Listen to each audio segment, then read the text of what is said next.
This segment is sponsored by the Springfield Clinic, and we are so lucky to have Dr. Stephen Amaro here from the Springfield Clinic, a doctor of infectious diseases and travel medicine. Thank you so much, Doc, for being here today. Thank you. You're welcome. COVID-19 certainly on the minds of everybody. Let's get right into it. I want to kind of talk about how Springfield is comparing to other large cities in the fight against this COVID-19. How are we stacking up? Right now, 32 people confirmed with the infection. 2 people have died. Okay. In terms of comparing where we stack up, we are not behaving like New York City.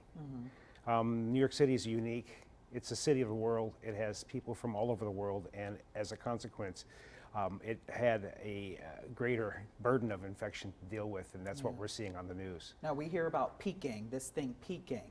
Are we in a peak right now as far as Springfield goes? I know across the country we're dealing with more deaths, and here in Illinois too. Yeah. But as far as peak goes, how's Springfield stacking? It's important to understand that where you are in terms of the numbers reflects what happened 2 weeks ago. The average incubation period, prodrome, and then resolution or progression of the illness occurs over a 2-week period. Okay. And so what we are seeing in terms of numbers is approaching a peak. As to when that occurs, mathematical models are designed with variables in them, and they can vary. It's important to understand that, and thought leaders, when they make decisions based upon information. So you may see inconsistencies.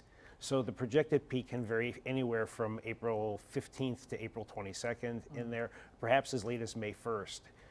What I am seeing, however, is I am seeing tremendous effect of social distancing in Springfield, and we are mitigating this significantly, and we need to continue to do that. Okay. Yeah. The other thing that I'm seeing, unfortunately, is I'm seeing indirect effects of this. In the 1980s, when I was working with HIV research, the indirect effects were bias and segregation of certain groups, primarily gay and homosexual men and intravenous drug users, and that was unfortunate. And there's always that case with this. With this illness, the indirect effect is paralyzing fear. And so what we are seeing, in addition to the people with coronavirus infection come into the hospital, are people who delay coming into the healthcare system because they're afraid. And in actuality, the healthcare system has been made quite safe for them. So we don't want to see people who neglect an infection who have to be hospitalized and have surgery for it, or people who have chest pain and heart problems and wait and get a heart attack at home. Okay. We want people to feel safe coming into the healthcare system, and we screen people, and we have an appropriate channel for coronavirus patients and an appropriate channel for those who are well, and that's true at the hospitals and at the clinic. Yeah. One viewer also was asking just a little about some of the symptoms, the regular cold versus the COVID-19 symptoms. Can you differentiate? When should you maybe take your symptoms more seriously? With any illness, it's a viral illness, we talk about expected improvement over a 5-day period. With this illness, the symptoms are much like the flu, although it's not the flu. Malaise, fatigue, people can get headaches. There will be the evolution of a cough, and the cough doesn't produce any type of secretion or phlegm. One can get into trouble with difficulty with shortness of breath as that disease progresses. If that happens, then if the shortness of breath worsens, then it projects for a patient who may not have as good an outcome and may need hospital care. Jennifer, so you'll see worsening of symptoms. Yeah, there's a viewer named Jennifer too. She was mentioning mosquitoes as it gets warmer. Can it carry from mosquito to human? There are a lot of diseases that are transmitted by mosquitoes. We remember Zika virus from a couple years ago that caused all those problems with babies. They have to be able to replicate in the mosquito, and we have not seen that with coronaviruses. Okay. All right. Okay.